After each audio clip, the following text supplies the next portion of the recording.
परिस्थितीमध्ये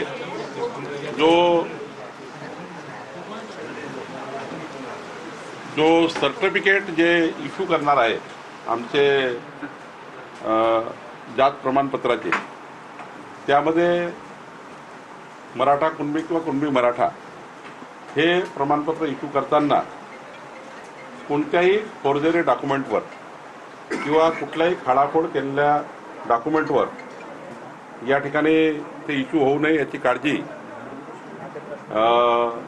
इश्यूइंग ऑफिसरनी केली पाहिजे. जे अधिकारी प्रमाणपत्र इश्यू करणार आहेत त्यांनी काळजी घेतली पाहिजे. याबद्दल चर्चा झाली.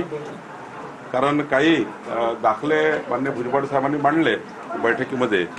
त्यांनी 9-10 असे त्या ठिकाणी पुरावे आणले, फोडतोड कशी कशी होते ते त्यांनी दाखवलं. तर आमचं या ठिकाणी एवढंच आजच्या बैठकीत ठरलं की कुठलंही डॉक्युमेंट जात सर्टिफिकेट देताना, कास्ट सर्टिफिकेट देताना ते खोडतोड डॉक्युमेंटवर किंवा फोर्जरी डॉक्युमेंटवर जाऊ नये किंवा चुकीच्या पद्धतीने दिलेल्या त्या ठिकाणी पुराव्यावर होऊ नये. जे नियमानी आहे, इथे मराठा कुणबी, कुणबी मराठा आहे त्याबद्दलचा कुणाचा आक्षेप नाही आहे, अशी चर्चा या ठिकाणी झाली. ओबीसी जे आमचं मंत्रालय आहे त्या मंत्रालयाला जवळपास 2900 कोटी रुपये जे बजेटेड आहे ते बजेटेड अमाऊंट या ओबीसी मंत्रालयाला मिळालं पाहिजे, जे ऑलरेडी बजेट झालं आहे. आणि जवळपास 22 उपमहामंडळ आहेत ओबीसीचे. त्या उपमहामंडळाला साधारण जवळपास जर आपल्याला त्यांच्या मागण्या पूर्ण करायच्या असतील त्याची एक पुरवणी मागणी आपल्या ओबीसी मंत्रालयाने अर्थ मंत्रालयाकडे सादर केली पाहिजे, अशी या ठिकाणी चर्चा झाली.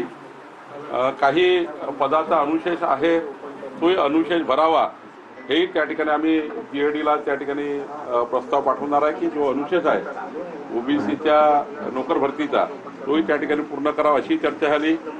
जवळपास 18-19 विषयावर चर्चा झाली आहे आणि एकंदरीत सर्वच विषय हे नियमात बसणारे आहे. आमच्या ओबीसी मंत्रालयाच्या माध्यमातून चालणाऱ्या योजना, यांना शिष्यवृत्ती असेल किंवा इतर योजना असतील, त्या सर्व त्याला कुठल्याही निधीमुळे त्या योजना बंद पडू नये.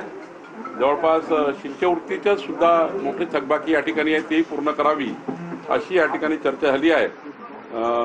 ओबीसी वसतिगृह जे आहेत, हॉस्टेल्स आहेत, ते प्रत्येक जिल्ह्यामध्ये असले पाहिजे. त्याच्या शासकीय जागा या 16 ठिकाणी अजूनही जिल्ह्यात शासकीय हॉस्टेलचा जागा मिळाला नाही, त्याची चर्चा झाली. ओबीसीचे त्या ठिकाणी विभागीय कार्यालय त्या ठिकाणी झाले पाहिजे, याची चर्चा झाली.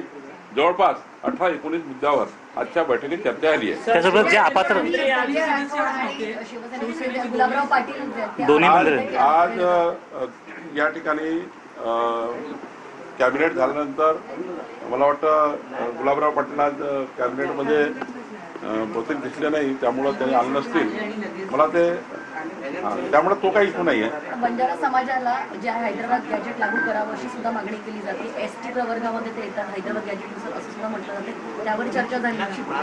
नाही, बंजारा समाजाचं जे आंदोलन आहे त्यांची मागणी ही जी शेड्यूल ट्राईबमध्ये आहे, शेवटी शेड्यूल ट्राईबमध्ये घेत असताना जे काही केंद्र सरकारच्या या शेड्यूल ट्राईब जे काही कमिशन आहे किंवा जे काही कायदे आहेत त्याप्रमाणे शेड्यूल ट्राईबमध्ये जात असताना हे संपूर्ण केंद्र सरकारपर्यंत याचं जे जाती अंतर्भूत करताना याचा संपूर्ण डेटा हा केंद्र सरकारकडे आहे.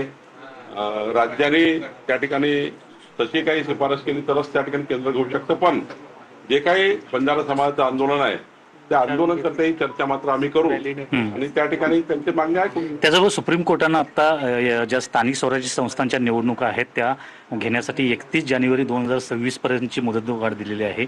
काय नाही, सुप्रीम कोर्टाने याआधी जे राज्य सरकारला किंवा राज्य निवडणूक आयोगाला हे सुचवलंच होतं की लवकरात लवकर निवडणुका झाल्या पाहिजे.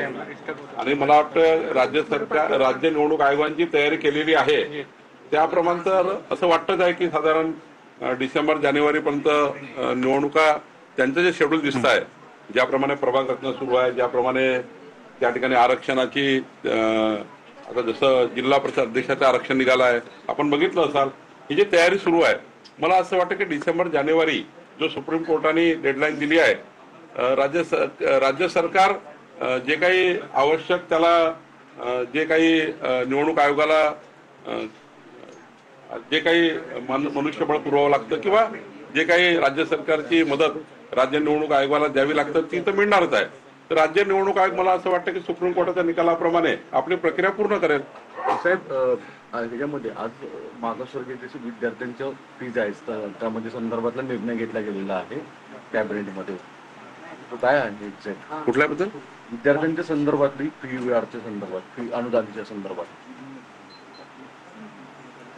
कॅबिनेटच्या डिसिजन मध्ये आहे आज.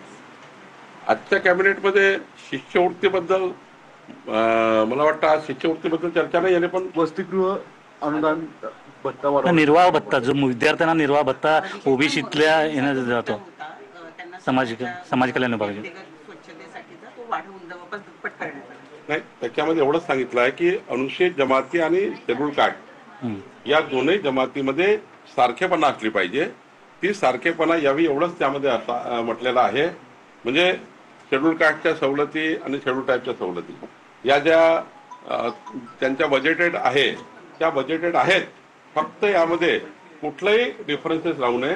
शेड्यूल ट्राईब आणि शेड्यूल कास्टच्या एकंदरीत शिष्यवृत्ती किंवा कुठली योजना ही सारखी असली पाहिजे याबद्दलची चर्चा आहे. तुम्ही मगाशी म्हटलं की दाखले देताना फोर्जरी होऊ नये या संदर्भात काही तहसीलदारांना हे धरलं जाईल उत्तरदायित्व त्याचं नाही. ऑलरेडी जेव्हा कुठलंही आपण प्रमाणपत्र देतो, जातीचं प्रमाणपत्र देतो, तेव्हा त्याचे बंधन आहेत. आमचे प्रांत येतात, तहसीलदार त्या ठिकाणी शिफारस करतात आणि प्रांत इश्यू करतात. तेव्हा जे काही अप्लिकेशनचं फॉर्मॅट आहे त्या अप्लिकेशन फॉर्मॅटमध्ये लिहिलं आहे कुठलंही जात प्रमाणपत्र इश्यू करताना काय काय डॉक्युमेंट द्यावे लागते. आणि आता तर आपल्या GR मध्ये स्पष्ट आहे की तुम्हाला कुठले कुठले प्रमाणपत्र जोडावे लागतील तरच त्या ठिकाणी जात प्रमाणपत्र इश्यू करतात. आज माननीय भुजबळ साहेबांनी जे काही डॉक्युमेंट या ठिकाणी समितीसमोर आणले त्यामध्ये जवळपास 15-16 डॉक्युमेंट त्यांनी दाखवले ज्या ठिकाणी फोर्जरी झाली, म्हणजे फोडतोड झाली आहे. तर आमचं एवढंच या ठिकाणी समितीचं सर्वांचंच या ठिकाणी एकमत आहे की कुठल्याही फोर्जरीचे असलेल्या डॉक्युमेंटवर कुठल्याही तहसीलदार प्रांतांनी फोर्जरी डॉक्युमेंटवर मात्र सर्टिफिकेट इश्यू करणे योग्य होणार नाही. नियमाप्रमाणे मराठा कुणबी मराठा असेल तरच त्या ठिकाणी तुम्ही इश्यू करा.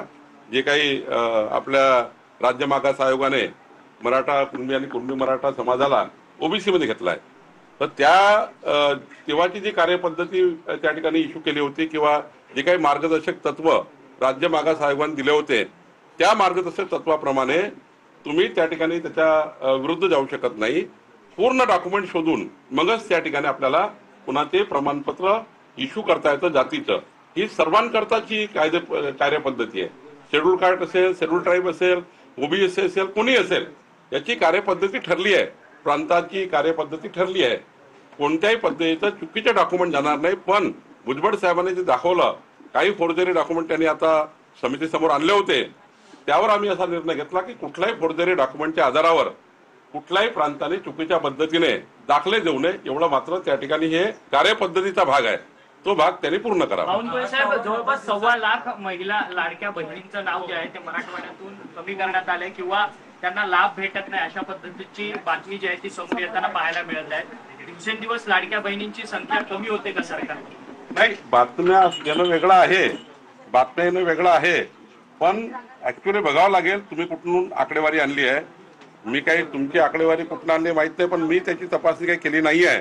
त्यामुळे आता याच्यावर बोलणं योग्य होणार नाही. तुमच्या प्रश्नावर मी तपासेल की नेमकी कुठल्या 1.25 लाख लाडक्या बहिणीचे नाव कमी झाले तर हे जरा मी तपासून घेईन. तर धनंजय मुंडे